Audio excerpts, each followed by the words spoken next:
Stefano Patuanelli, presidente dei senatori del Movimento 5 Stelle, buongiorno. Buongiorno e grazie per l'invito. Patuanelli, tra le cose che dice Mamdani c'è bisogna tassare i ricchi per avere fondi per i più poveri e riequilibrare la società a New York. È un'idea che vi piace, tassare i ricchi per spendere in welfare, in stato sociale? Mamdani ha una giusta visione della società e di ciò che serve a New York, perché il tema della povertà, dei fragili, degli ultimi è al centro della sua politica ed è una politica che condividiamo in gran parte. Poi ogni paese ha le sue caratteristiche, io credo che in questo paese la tassazione progressiva non c'è più e credo che invece bisogna tornare, serva tornare a una politica fiscale che sia davvero progressiva. Con una tipo patrimoniale? La patrimoniale è una parola che non dipende da come la si declina. Io credo che pensare che sopra i 50.000 euro ci sia una tassazione unica per tutti, anche per chi guadagna 300, 400, 500, 1 milione di euro all'anno, sia sbagliato e che vada rivista questa forbice, ma non perché si debba far cassa su chi lecitamente ha redditi alti, ma semplicemente perché serve a ridistribuire la ricchezza, dato che i dati più recenti di Istat e quelli di Caritas ci dicono che c'è un grande tema della povertà, con 5,7 milioni di famiglie, di persone che vivono sotto la soglia di povertà, con 1,8 milioni di bambini che fanno difficoltà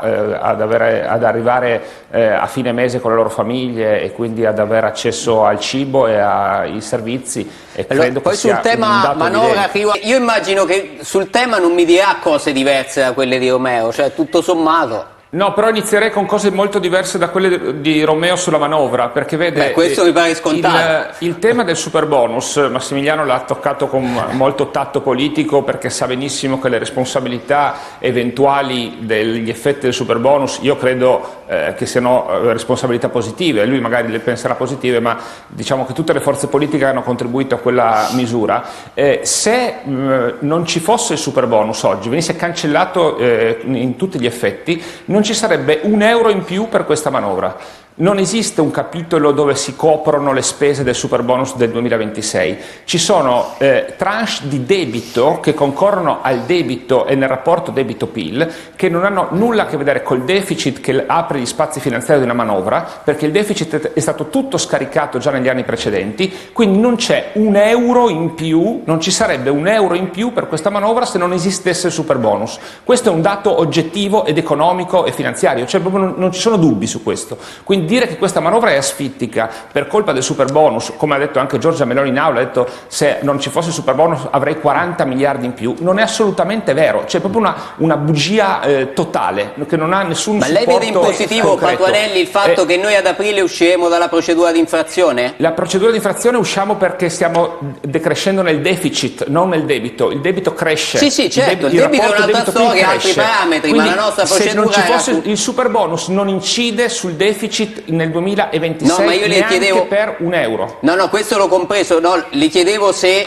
trova giustificato fare una legge di bilancio limitata nelle risorse con l'obiettivo di uscire dalla procedura di infrazione per violazione della regola sul deficit. Trovo il percorso di controllo della finanza pubblica un percorso, penso, per noi obbligato. Credo che ci sia un eccesso da questo punto di vista, anche perché nei programmatici poi c'è sempre un dato molto più negativo di quanto verrà determinato fra qualche anno a consuntivo rispetto al rapporto deficit-PIL. Il tema non è tanto quanto spendi e il deficit che fai, il tema è sostenere la crescita. Credo che si doveva agire su quel fronte, per stessa missione del governo, e per la prima volta nella storia della Repubblica il programmatico e il tendenziale di crescita è lo stesso, cioè questo significa che la manovra non ha alcun effetto sulla crescita, effetto zero, perché il rapporto resta 0,7 sia nel programmatico, quindi quello che ci sarebbe se non ci fosse la legge di bilancio, che nel tendenziale, cioè quello che c'è post legge di bilancio, resta lo stesso numero, 0,7, e credo che questo sia il dato ed è enormemente al di sotto della media europea di crescita. Guardiamo alla Spagna come dato molto positivo, certo c'è la Germania che sta andando male e questo ma sappiamo anche che la nostra economia, il nostro tessuto produttivo è molto legato, Patuanelli, a quello tedesco. Mi dà un flash sul riarmo, poi aggiungiamo altri pezzi, sì, arrivo anche da Romeo ovviamente. La realtà è che per quanto uno possa dire che le spese competenze rispetto alla difesa in senso ampio e quindi anche quelle di cyber security, di sicurezza complessiva, di sicurezza energetica siano necessarie. La realtà è che poi la spesa per il riarmo va in stragran parte, non in gran parte, in stragran parte, anche se è un termine che non esiste, invece proprio per armamenti, e questo è profondamente sbagliato. Noi stiamo impegnando circa un aggregato di spesa in 10 anni di 400 miliardi e sono per l'80% spesa militare pura. 3,94 contati a spanne. Romeo, su questi temi vedevo che voleva intervenire, poi con Eva Giovannini aggiungiamo il capitolo giustizia. Come farne a ci meno? tenevo solo a dire a Patuanelli che io capisco, che sul tema c'è il tema della crescita, non ci sono, probabilmente ci volevano più risorse però vede Giorgetti, che è un ministro della Lega, è anche lombardo, e noi lombardi ragioniamo in maniera diversa, cioè nel senso portiamo un po' di ordine nei conti, perché ci hanno insegnato fin da ragazzi che si spendono i soldi che si hanno, non quelli che non si hanno. La finanza creativa appartiene ad un altro tipo di cultura, come non Lombardi, non la Bagnai nostra. e Borghi, Quindi no? mettiamo a posto i bilanci.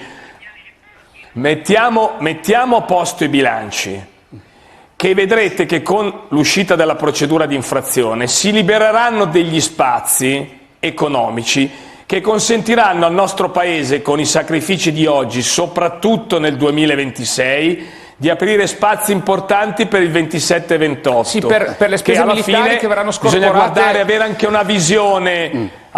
una visione, Patuanelli, perdonami Patuanelli, bisogna avere anche una visione politica. È quella che manca la visione industriale. Oggi il ministro Urso ha detto che ascolta le imprese, ascolta ma non capisce, questo è il tema, ascolta ma non capisce. Domande due. Una, avete cambiato idea sul sorteggio? Ho sentito la sollecitazione dell'ex alleato di governo, Conte 1, eravamo abbastanza giovani anche all'epoca, poi siamo invecchiati, la legislatura passata è stata complicata per tutti. Domanda 2, sarà un grande sondaggio sul governo? È la sfida decisiva? Parto dalla domanda 1, non abbiamo cambiato idea sul fatto che il tema delle correnti nella magistratura sono un tema da affrontare, ma dipende da come fai le cose, perché ricordo che il testo del disegno di legge che è diventato norma e che dovrà essere eventualmente confermato o bocciato dai cittadini nel referendum prevede sì un sorteggio, ma ad esempio nella componente dei membri eletti dal Parlamento, che erano eletti dal Parlamento, il sorteggio avviene sulla base di un elenco fatto dal Parlamento, quindi non mi sembra che si tolgano le correnti e la politica, perché se il sorteggio avviene su un elenco fatto dal Parlamento e che tra l'altro rappresenterà i due vicepresidenti dei due CSM, come sappiamo il Presidente della Repubblica è il Presidente del CSM, però normalmente la parte materiale e pratica, il ruolo viene svolto dal Vicepresidente, che sarà sorteggiato sugli elenchi fatti dal Parlamento. Il sorteggio non garantisce che ci sia uno sganciamento con le correnti, perché statisticamente, non matematicamente, ma statisticamente, se una corrente vale il 70%, il 70% dei sorteggiati statisticamente sarà di quella corrente, voglio dire, non ci vuole Questo grande valeva anche nella vostra idea di sorteggio, però, no, Patuanelli? Prego? Questo valeva anche nella vostra idea di sorteggio? Sì, questo valeva anche nella nostra, solo che il sorteggio lo fai su una base molto ampia, diciamo che è un pochino meno governabile. Ma sempre il 70% sarebbe, però. Sì, però, ripeto, anche la nostra proposta non risolveva completamente il tema delle correnti. È chiaro che più fai scegliere l'elenco da cui sorteggi a chi già oggi gestisce il potere delle correnti, è chiaro che sarà ancora maggior incidenza sulla possibilità che da quel sorteggio vengano stati le chiedevo se sarà la sfida decisiva, un grande sondaggio sul governo. Ma decisiva o non decisiva? Sarà un sondaggio sul governo, perché questa riforma è una riforma del governo che non è stata toccata dal Parlamento, è un disegno di legge di iniziativa governativa che il Parlamento non ha modificato in nessuna parte, ed è l'unica riforma che al momento questo governo è riuscito a portare a casa. Non ha riformato la legge Fornero, non ha riformato la legge sull'immigrazione, non ha riformato la legge sulle pensioni minime, non ha riformato il sistema sanitario, fa una riforma della magistratura per rendere più controllabile dalla politica una parte della magistratura, cioè quelli che saranno poi definiti nel CSM dei pubblici, dei PM, quindi la parte inquirente, evidente che staccandosi dalla magistratura requirente chiaramente avrà una testa diversa e una possibilità di essere maggiormente controllata dalla politica. Questo è il tema referendario. Lei è d'accordo con l'indicazione del Premier sulla scheda? Beh, queste sono tutte valutazioni che faremo e che analizzeremo come maggioranza. Questi sono aspetti più e dettagli più tecnici sui quali ovviamente ci vuole un approfondimento, così come su altre questioni che abbiamo sentito parlare. Quindi sono tutte cose che vedremo al momento opportuno, frutto di un accordo di maggioranza, quando capiremo se la strada è il premierato o la legge elettorale. Già, perché quello non è un tema banale se nel simbolo c'è l'indicazione del tuo leader con la scritta solo sotto Premier, e non è banale neanche per il centro-sinistra. Si può anche chiedere appunto a Patuanelli se è d'accordo su questo, perché lì si apre la guerra dei mondi, altro che Patuanelli, lei che osteria. sorrideva, risponda lei adesso invece. No, io sorridevo e sono totalmente contrario all'indicazione del Premier sulla scheda, che peraltro sfiora l'incostituzionalità, perché siamo una repubblica parlamentare e non presidenziale, e quindi pensare di truffare i cittadini mettendo il nome di un candidato presidente che non è detto che sia quello che poi esce da quella tornata elettorale, perché ricordo che il Presidente della Repubblica non ha nessun vincolo nel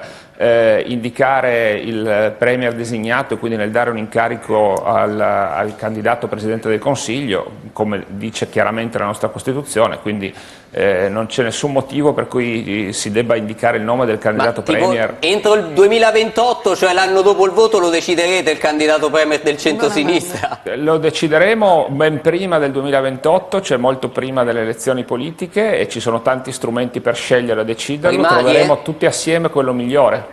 Credo che le primarie di coalizione possano essere una delle modalità con cui scegliere il candidato Presidente del Consiglio del centro-sinistra.